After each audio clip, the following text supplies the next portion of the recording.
Halo teman-teman, selamat datang di video pengembangan presentasi efektif.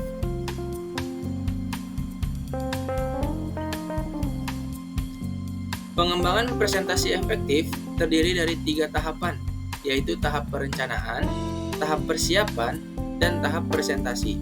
Pada video kali ini, kita akan membahas tahap perencanaan. Tujuan pembelajaran kali ini adalah, setelah menonton video ini, kamu dapat memahami langkah-langkah dalam perencanaan presentasi dan kamu dapat menganalisis jenis media yang cocok untuk tujuan, materi, dan konteks presentasi kamu. Pada tahap perencanaan ini terdiri dari 6 materi. Yang pertama, mengenali audiens. Yang kedua, mengetahui tujuan presentasi. Yang ketiga, menyusun konten. Yang keempat, mengatur strategi. Yang kelima, nilai dari media audiovisual. Dan yang keenam adalah pemilihan media yang tepat untuk presentasi kamu. Sebelum kita lanjut, apa itu perencanaan?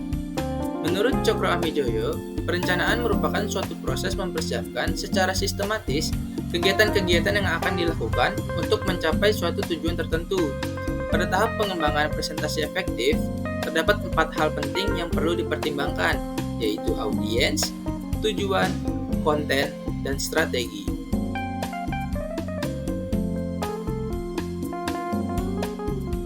Mengenali audiens.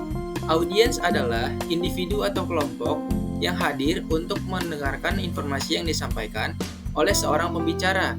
Penting untuk mengetahui karakteristik dari audiens kita, seperti usia, latar belakang pendidikan, etnis, sosial ekonomi, dan lain sebagainya.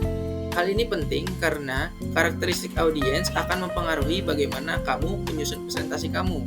Semakin banyak informasi yang kamu ketahui tentang audiens, maka semakin baik. Dengan memahami audiens, kamu bisa menentukan nada penyampaian yang tepat, memilih kata-kata yang sesuai, dan menggunakan gambar yang relevan dengan materi kamu.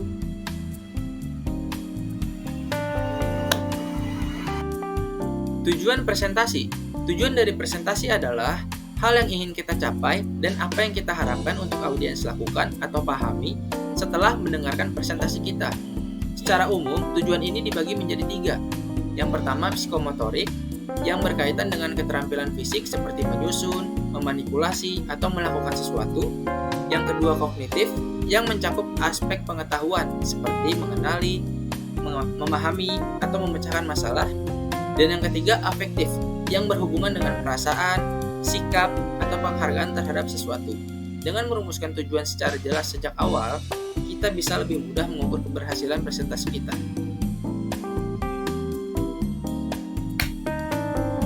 Penyusunan konten. Konten presentasi harus didasarkan pada tujuan yang ingin kita capai, namun juga perlu disesuaikan dengan apa yang sudah diketahui oleh audiens tentang topik tersebut. Penyusunan konten bisa dimulai dengan memberikan gambaran secara umum ke khusus secara bertahap.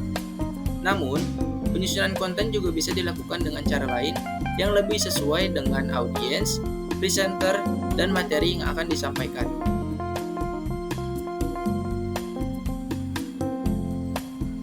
Strategi. Kita perlu mempertimbangkan bagian dari pesan yang sebaiknya disampaikan melalui kata-kata dan bagian mana yang akan lebih kuat jika disampaikan secara visual. Selain itu, media apa yang bisa memperjelas dan menguatkan ide-ide yang ingin kita sampaikan kepada audiens.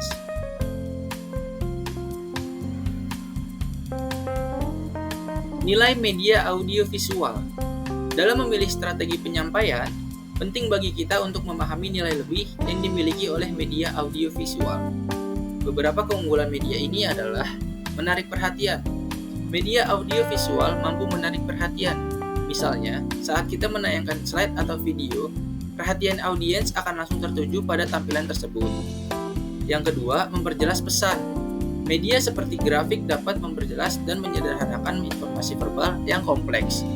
Yang ketiga, memberi makna lebih. Gambar atau kata-kata visual membantu memberikan makna yang lebih konkret karena menjadi referensi visual dari hal-hal yang kita jelaskan. Yang keempat, mengatasi keterbatasan. Media audiovisual juga membantu mengatasi berbagai keterbatasan, seperti ukuran objek, waktu, jarak, atau ruang. Dan yang kelima, meningkatkan retensi. Audiens cenderung mengingat informasi yang mereka lihat dan dengar lebih lama dibandingkan informasi yang hanya disampaikan secara lisan.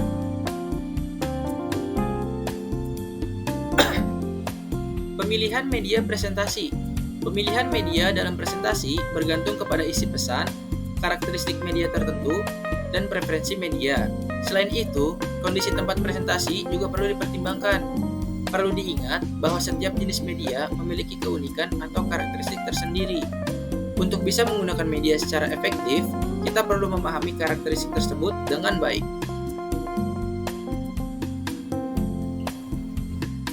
Macam media presentasi. Yang pertama ada flip chart. Karakteristik dari flip chart adalah fleksibel, mudah digunakan, murah, tidak membutuhkan listrik, dan praktis. Dengan spidol warna-warni yang terjangkau, kita bisa menyoroti poin-poin penting agar lebih menonjol. Yang kedua ada slide.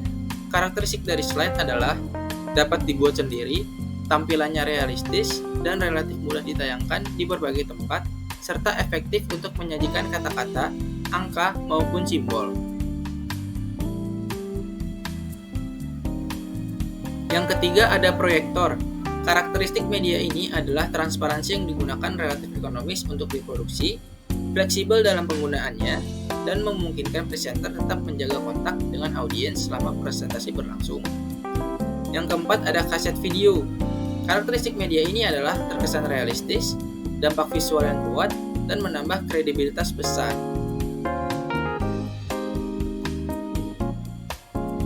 Yang kelima ada video presentasi. Karakteristik media ini adalah bisa menampilkan materi 2 dimensi maupun 3 dimensi dan praktis. Beberapa tipe juga sudah dilengkapi mikrofon untuk merekam suara. Yang keenam ada panel LCD. Karakteristik media ini adalah dapat menampilkan gambar dari komputer ke hadapan audiens yang besar dan portable. Yang ketujuh ada multimedia. Karakteristik media ini adalah menggabungkan gambar, video, animasi, teks, dan audio. Jika dirancang dengan baik, kombinasi media ini bisa membuat presentasi lebih efektif. Dan yang kedelapan ada handout.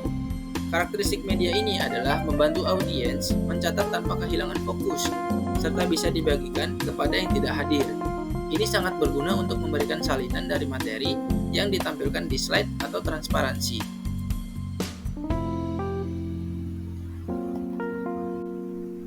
Berikut adalah referensi materi yang digunakan pada video kali ini.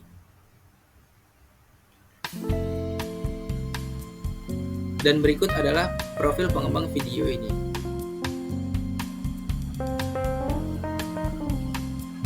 Sekian video kali ini, kurang lebihnya mohon maaf. Semoga dapat bermanfaat. Sampai jumpa di lain video.